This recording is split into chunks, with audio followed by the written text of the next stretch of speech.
Probablemente el desafío más grande que se ha enfrentado la humanidad en su historia es el cambio climático. Y la energía que nosotros consumimos, que nos ha dado un nivel de bienestar, que ha definido cómo nosotros vivimos nuestras economías, está cambiando. La transición energética es una realidad y hoy vamos a averiguar cómo Venezuela y América Latina son jugadores clave. Este espacio es patrocinado por Juan Bangil, materias primas de calidad a tu alcance.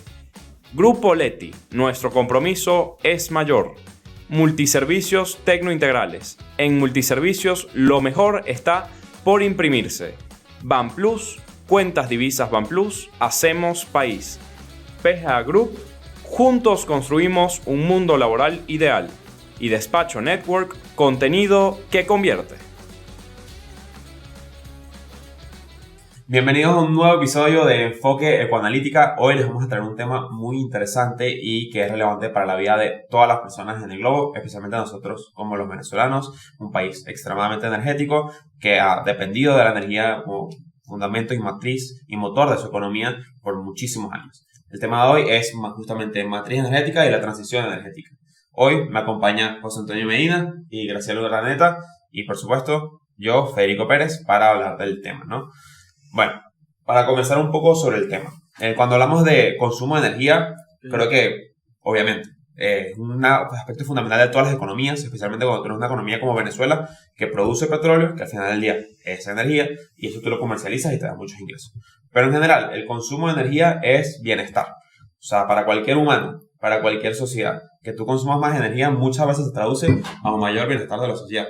Cuando estamos hablando de que las sociedades pasaron a ser unas sociedades desarrolladas, que usan pantallas, internet, carros, aviones, todo esto consume energía. Claro. Entonces, a medida que haya crecido el consumo energético del mundo, vamos a decir que hay mayor bienestar. Y de hecho, es justamente lo que ha hecho a nivel global la sociedad. En 1920, la sociedad consumía 16.000 teravatios hora. Okay. Eso es una medida de energía que lo puedes extrapolar a joules, etc. Pero eso fue en 1920. En 2022, la sociedad consumió en todo el año 168.000. Estamos diciendo un aumento de más de 10 veces la cantidad de energía que teníamos. Y eso va por muchas razones. Primero, por un aumento poblacional, pero también por un aumento de consumo energético per cápita. Ahora, lo interesante y un poco lo que vamos a discutir hoy en día es que ese mismo consumo mayor de energía que ha traído mayor bienestar a la sociedad también ha traído consecuencias de cambio climático. Claro. Y hoy en día es probablemente el desafío generacional más grande y existencial que se enfoca a la sociedad. Sí, y bueno, totalmente, porque al final si vemos la matriz energética o de consumo de energía actual, o al menos en 2022, más del 82% de la fuente de este consumo de energía proviene de combustibles fósiles. Hablamos de petróleo, hablamos de gas natural, hablamos de carbón. Y bueno, descontando un 4% que es energía nuclear, te reduce a que al menos 12% del consumo de energía global proviene de energías renovables, siendo hidroeléctrica, energía eólica, energía solar. Entonces al final esto te habla de que hay mucho avance por recorrer y que precisamente como dice Federico, no se trata de un tema de dejar de ahorrar energía. Se trata de un tema de cómo podemos producir una mayor cantidad de energía de forma con menores emisiones de carbono, porque si tú podrías ir a ciertas áreas de debate, particularmente en las economías desarrolladas, y mucho el debate está entonces en torno o el enfoque a dejar de cómo ahorramos energía, o sea, cómo consumimos menos. Pero realmente este no puede ser el enfoque que tú le puedes dar al mundo, sobre todo porque no se lo puedes dar a las economías que están en vías de desarrollo. Al final, China es una energía que está creciendo, una economía que está creciendo, que está aumentando de manera muy rápida su consumo de energía, y esto precisamente ha sacado a mucha gente de la pobreza. Lo mismo con India. Y lo mismo puede pasar con otras economías que vienen atrás y que cuando quieran emprender ese escenario de crecimiento económico, de salir de gente de la pobreza, de lograr un mayor desarrollo, tú no le puedes poner ese freno. Entonces el enfoque tiene que ir a cómo pasamos de esta matriz de 82% de combustibles fósiles a una energía donde la mayor parte sea de bajas emisiones de carbono y aún más que no solo se mantengan los niveles actuales, sino que siga creciendo. Sí, yo creo que un tema aquí importantísimo, o sea, en eso que tú estás diciendo, José, es el tema de la eficiencia energética. O sea, por un lado, obviamente, cuanto más fuente de energía limpia uses, pues menores emisiones vas a tener, pero incluso con las fuentes de energía actual que tú tienes, tú puedes ser mucho más eficiente. Es decir, o sea, tú, por ejemplo, puedes seguir usando el gas, Pero si las plantas térmicas tú las haces a gas a ciclo combinado, tú estás elevando tu eficiencia a 60 o 70% porque estás utilizando al máximo el gas y el vapor, el calor que se genera de ese gas, ¿no? E incluso uno siempre piensa cuando habla de consumo energético y de contaminación, siempre piensas en el transporte, que digamos que es el gran bloqueo aquí, porque es el que no se puede sustituir la energía fósil hasta ahora, en muy poca medida se puede sustituir con electricidad, pero el avión, o sea, no hay manera de usar otro combustible, pero siempre se menciona el transporte y se obvia el sector del edificio, de la habitación, yo no sé cómo traducirlo exactamente, que es un gran consumidor de energía, y tú ahí puedes hacer tú puedes implementar unas medidas increíbles para ahorrar energía, pero no a nivel de limitar tu consumo, por lo que tú dices, tú no puedes pechar a la gente que quiere tener mayor bienestar, que está creciendo y todo, diciéndole, bueno, ahora tienes que consumir menos. Pero si puedes ahorrar muchísima energía, tú puedes revisar todos los aires acondicionados, tú puedes revisar la calefacción, tú puedes decir, y es increíble el ahorro de energía que se genera con eso. De hecho, hay muchos lugares en donde cuando se va a construir un edificio, se hace como una oferta donde tú puedes poner o nuevas energías, utilizar energías renovables, o simplemente con el edificio que ya se tiene, tú vas a realizar medidas de eficiencia energética, y el ahorro que generas ahí y la cantidad de emisiones que se generan con la eficiencia energética, utilizando incluso energías convencionales, es muchísimo mayor a utilizar energías renovables. Entonces creo que ese es un punto como súper importante. Sí, no, sin duda es un punto súper importante intentar ser lo más eficiente posible que podamos ser en cómo consumimos energía. Claro. Sin embargo, y un poco atándolo al principio, es por qué es tan importante limitar este consumo de energía o hacerlo más limpio, ¿no? Porque toda la energía que hoy tenemos, la mayoría viene de combustibles fósiles, como dice José. Esos combustibles fósiles, cuando tú los utilizas, producen gases de efecto invernadero. Claro. Y eso, según muchísimos estudios científicos muy reputables, de los cuales estamos convencidos, ahí está la verdad, por efecto del hombre, las temperaturas anuales han aumentado hasta ahora 1 grado centígrado en comparación a niveles preindustriales, o sea, antes de la revolución industrial. No, y de hecho ya estamos viendo los efectos. Recientemente está la noticia de que en Grecia se tuvieron que cerrar diversas zonas turísticas por altas temperaturas, que no se podía estar allí en estos momentos. Es la temperatura más alta a nivel mundial, o sea, que se ha observado en... O sea, sí, y justo en China también se alcanzó un nuevo récord, no me acuerdo cuál zona específica de China, pero un nuevo récord de temperaturas mundiales en torno a 56 grados. Es una locura. Y una de las noticias que más escuchamos probablemente es Europa, Estados Unidos, pero en países como Pakistán, por ejemplo, los efectos del cambio climático ya son extremadamente devastadores para su economía. Estamos hablando de inundaciones masivas, de crecimientos de ríos que destruyen ciudades. Son cambios de la sociedad muy severos que se sienten muchísimo más en países desarrollados que no tienen la capacidad de mitigar los efectos del cambio climático. Por eso es que los científicos, cuando se firmó el Tratado de París en 2016, primero establecían que la meta era limitar el aumento de la temperatura a 2%. Hoy en día están seguros que hay que limitarlo a menos de 1.5. O sea, hay una reducción ahí significativa. ¿Y qué significa eso? Que hay que aumentar los esfuerzos para hacer esa transición lo más rápido posible. ¿Y cómo lo ha hecho el mundo? Bueno, invirtiendo en energías renovables hasta los momentos. Desde 2015 hasta 2022, las energías renovables han duplicado la cantidad de energía que se produce. Y es la única energía o única fuente de energía que ha tenido esa tasa de crecimiento. Pero, como dice José, hoy en día solo representan renovables nada más, sin incluir hidroeléctricos, 7%. Pero hay señales positivas que nos hablan de que hay mayor inversión en energías renovables. Pero para saber un poquito más, ¿por qué no nos comentas hacia dónde van estas inversiones hoy en día? Bueno, estas inversiones están yendo sobre todo a solar, a eólica. En Europa se concentran, por ejemplo, y eso, digamos, hay que tomarlo mucho en cuenta de acuerdo a los recursos que tiene cada país. En Europa se han enfocado mucho en eólica porque tiene mucho más vientos, porque la cantidad de luz no es tan grande y por lo tanto se favorece el eólico. En cambio, en Estados Unidos, en China, se favorece el tema de la solar, ¿no? Y sobre todo a nivel fotovoltaico. Y estas son como que las dos más importantes. Pero luego tenemos hidroeléctrica, que América Latina, digamos, no es algo nuevo. Y bueno, Venezuela es la prueba, ¿no? Tenemos años con hidroeléctrica, y en América Latina en general es un componente importante. Bueno, de hecho, si vemos la matriz, gracias a la gran cantidad de energía que se produce vía hidroeléctrica, América Latina, en cuanto a regiones del mundo, está muy bien posicionado en cuanto a su consumo de energía que proviene de fuentes que son de bajas emisiones de carbono. En torno a 35% del consumo de energía de Latinoamérica viene de bajas emisiones de carbono, principalmente por hidroeléctrica. Y sabes que es muy curioso lo que mencionabas de las energías de solar, porque se proyecta, de acuerdo a la Agencia Internacional de Energía, que para este año, por primera vez, las inversiones en energía solar superen a las inversiones en el sector petrolero, que es un impacto súper relevante. Pero a nivel general, que este es un proceso que no es económico para el mundo. O sea, es un proceso que requiere una gran cantidad de recursos. De hecho, se espera que este año se inviertan en torno a 2.8 billones de dólares en energía solamente. Billones en inglés. Billones en español. Ok, Exacto. Millones de millones exacto. de dólares en energía solamente.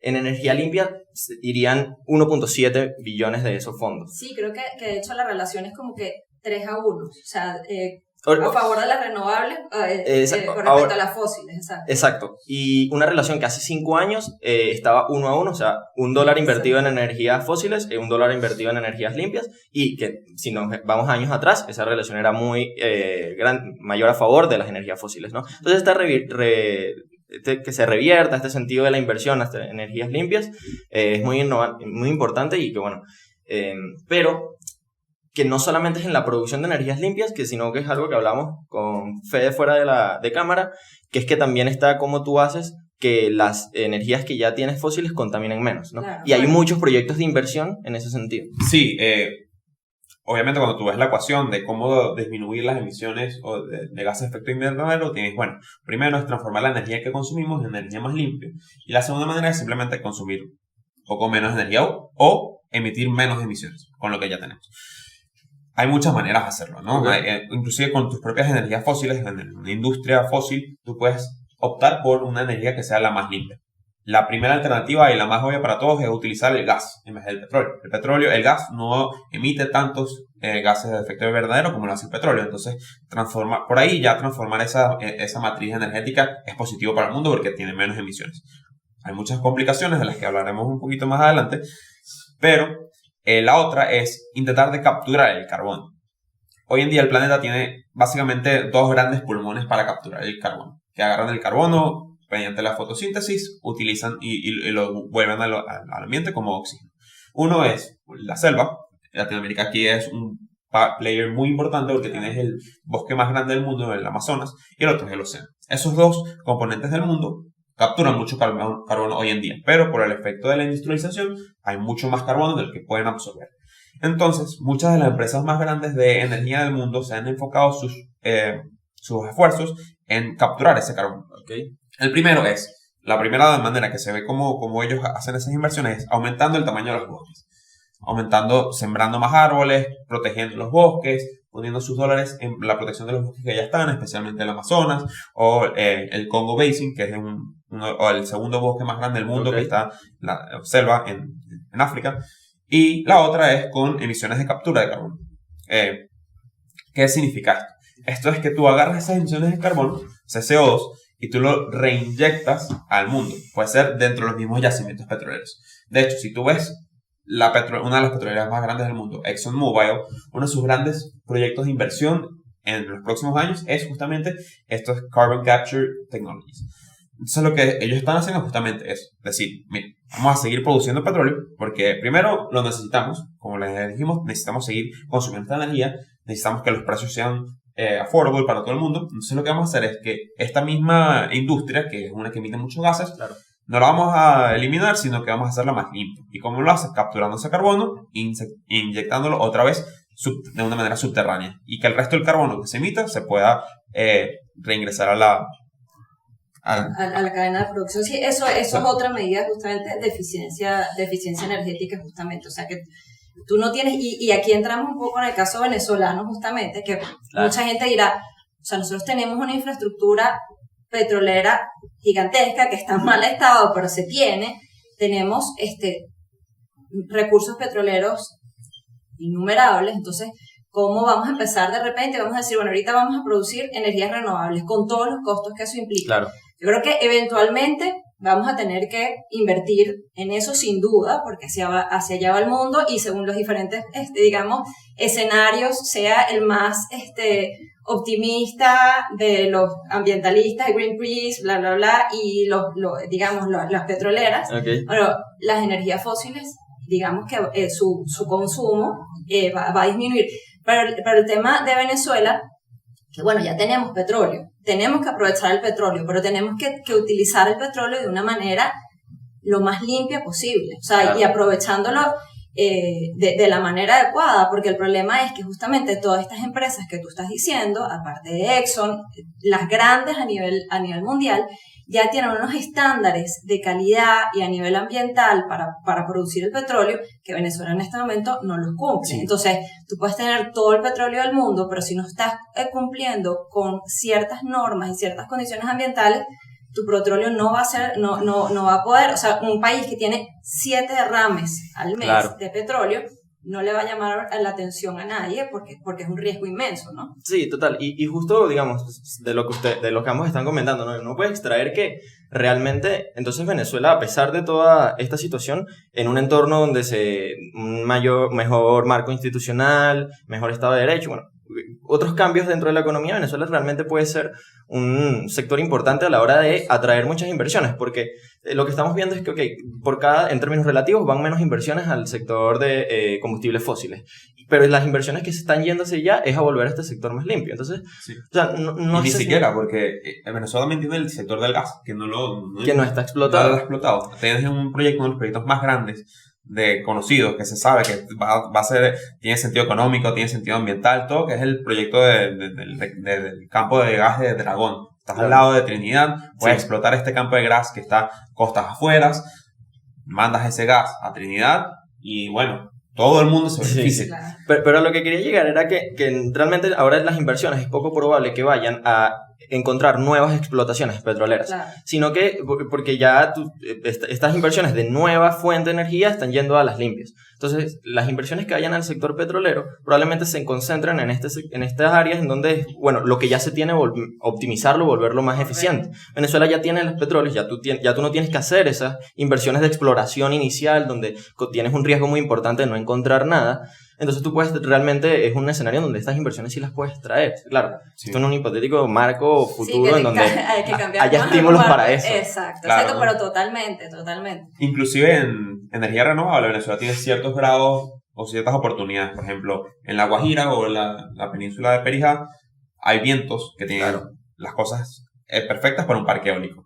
Una dirección de viento predecible, vientos rápidos y está cerca de la matriz eléctrica global del país. Entonces podrías perfectamente explotar, hacer un parque eólico en estas zonas y bueno, claro, aumentas la energía renovable. Incluso, perdón que te interrumpa cortico, Margarita, por ejemplo, Margarita es un ejemplo claro de lo que se puede hacer, porque Margarita se pudiera volver completamente autónomo a nivel energético entre eólico y solar. Macanao claro. Tiene un potencial inmenso. Margarita vemos cuántos cortes eléctricos tiene, sí. Porque dependen del sistema eléctrico nacional y no tiene ningún sentido porque tiene un potencial enorme, tanto eólico como solar, ¿no? Pero Venezuela no es el único país en la región que tiene un gran potencial en términos de esta transición energética. De hecho, en Latinoamérica creemos que hay unos países que tienen muchísimo más potencial.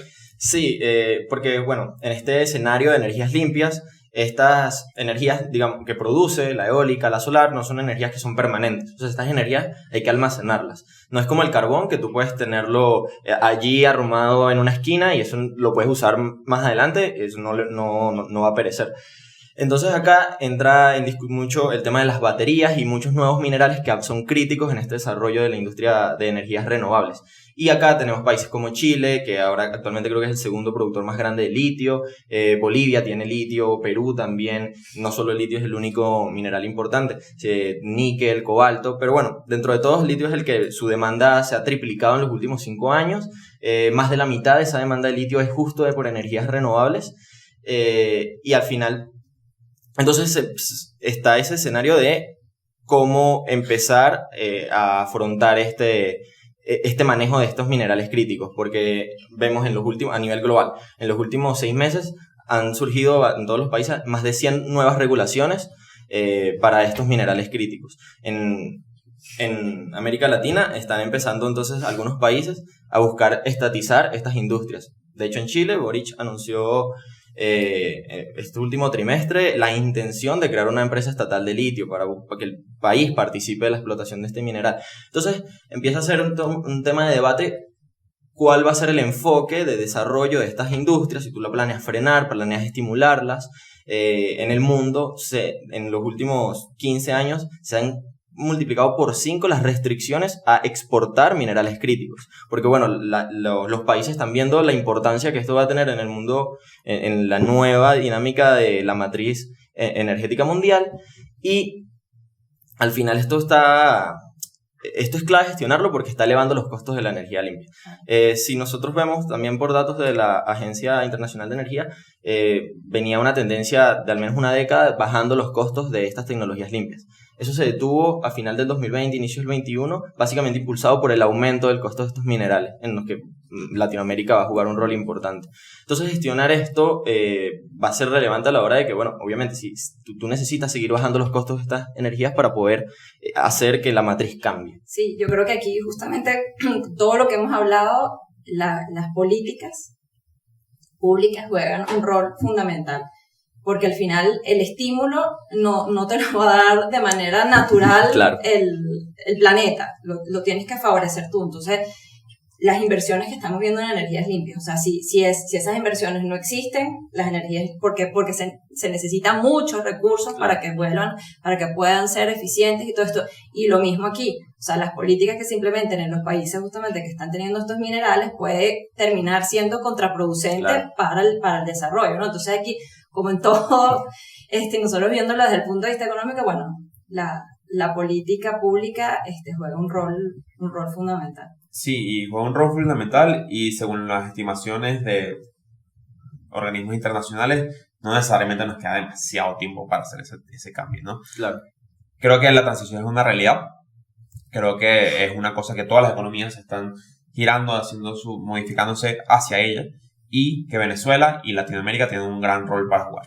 Sin embargo, este tema obviamente tiene mucho más tela que cortar, hay mucho más que investigar, hay mucho más que debatir, pero esto ha sido todo por hoy, todo por este capítulo de Enfoque en Ecoanalítica. Gracias por sintonizarnos y nos vemos en la próxima. Este programa fue presentado por Juan Van Gil, materias primas de calidad a tu alcance. Grupo Leti, nuestro compromiso es mayor. Multiservicios Tecnointegrales. En Multiservicios lo mejor está por imprimirse. BanPlus, cuentas divisas BanPlus, hacemos país. PGA Group, juntos construimos un mundo laboral ideal. Y Despacho Network, contenido que convierte.